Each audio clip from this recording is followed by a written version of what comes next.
Welcome back to Nova Fitness. Today it is Tuesday, April 14th. I'm Coach Matt. Coach Ronnie. We've got the workout short, not sweet. But before we get into that, Coach Ronnie's going to warm us up.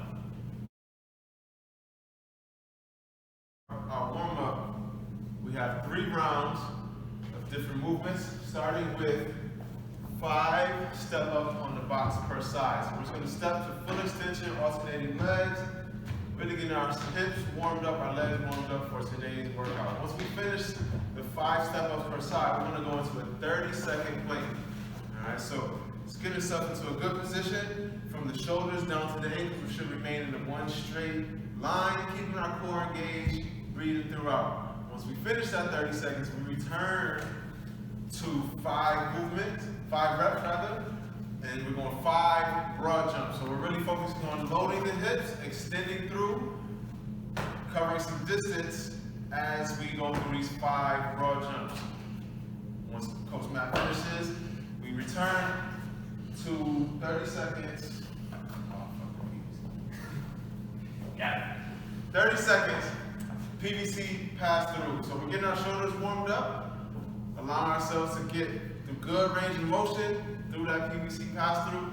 If you're able to move your hands around in that 30 seconds, maybe get a little closer with your grip, go for it just to give yourself a little more range of motion through it. Finishing with 5 step jumps. So we're going to step up to our platform, whatever we're using for our box today. We're going to focus on landing in a good, powerful position. So Coach Matt's going to come off the box, landing into that power position, knees driving out, feet flat, stable, a good position. All right, 5 depth jumps.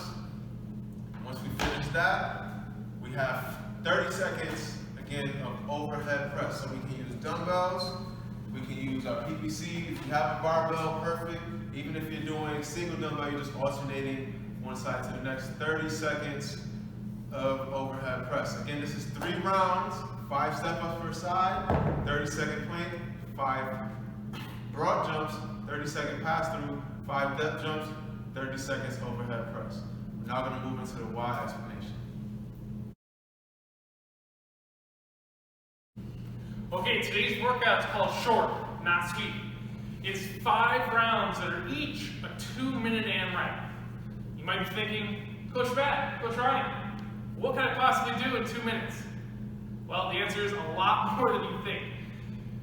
So in each 2-minute AMRAP, you're going to have 10 thrusters, followed by max box jump overs in the remaining time. Each round, there's 10 thrusters, which is basically like the buy-in to the 2-minute time frame. You could use a barbell, a dumbbell, a single dumbbell, and obviously any variation of odd objects as we go into the thruster motion. So, Coach Ronnie picks up his barbell, brings it to the shoulder to start the thruster position. You notice you can obviously, if you're able, if mobility allows you, rack it across the shoulder, but still keeping a firm enough grip. We'll go down to that front squat position, keeping the weight loaded to the heels, glutes, knees driven outward, upright torso. From there, driving through the heels, extending the hips all the way, finishing with the arms overhead. Remember, as we've covered in the past, we don't want to press early. We want to launch all the way through that hip extension before we press overhead. Or you can show a couple from the side. One of the things we want to avoid doing, guys, especially if we're trying to get to these fast, is we don't want to press out in front of our face. We want to make sure our head goes all the way through the window. Pressing out in front of the face, kind of like really lap, using the shoulders really don't engage the upper back nearly as much. So remember to drive overhead to a point where the end of the barbell will be stacked over your heel. You'll notice if you look at Ronnie, he's got a nice line between wrists, elbows, hips, ankles, and obviously you have the bar there as well. If you want to use dumbbells, if you don't have a barbell or just prefer a variation, you can do so there. Key differences here, when we rack the dumbbells at the shoulders, it is fine if you rack the back head of the dumbbell on your shoulder, but we don't want it racked or resting so far back on your upper shoulders that you can't press. Ronnie can't strict press from this position, so we don't want him to try to thrust her from that position. So you'll keep your elbows down enough where even though that dumbbell is resting on the shoulder, Ronnie can press from this position if you absolutely had you strict. So if he goes to a thruster, the squat portion is exactly the same as with the barbell, and it just finishes overhead. We'll notice too, if but just because you're doing 115 with the barbell does not mean you have to equal that weight with the dumbbell. Dumbbells are a little tougher to control, a little more can go weeble wobbly overhead. So pick a weight that you can control consistently for 10 unbroken reps. But after we've gone from our 10 reps, the next thing we're going to do is move to our box. Oh, 1 second actually. Let's go into our single dumbbell. So if you have a single dumbbell or a single object, the only thing we ask, same racking of the position with like on the shoulder with the dumbbells. Go to a same full squat. We'll go through 5 repetitions per arm, and then you'll switch the other side. So we're still doing 10 reps. You'll notice that Ronnie keeps his free hand out to balance him. He's not going into the squat, bracing against his own leg, or giving himself any assistance. With a single dumbbell, you'll notice a little more core activation, a little harder to balance, but basically the same thruster. Now, after 10 thrusters, Ronnie's going to go to his box.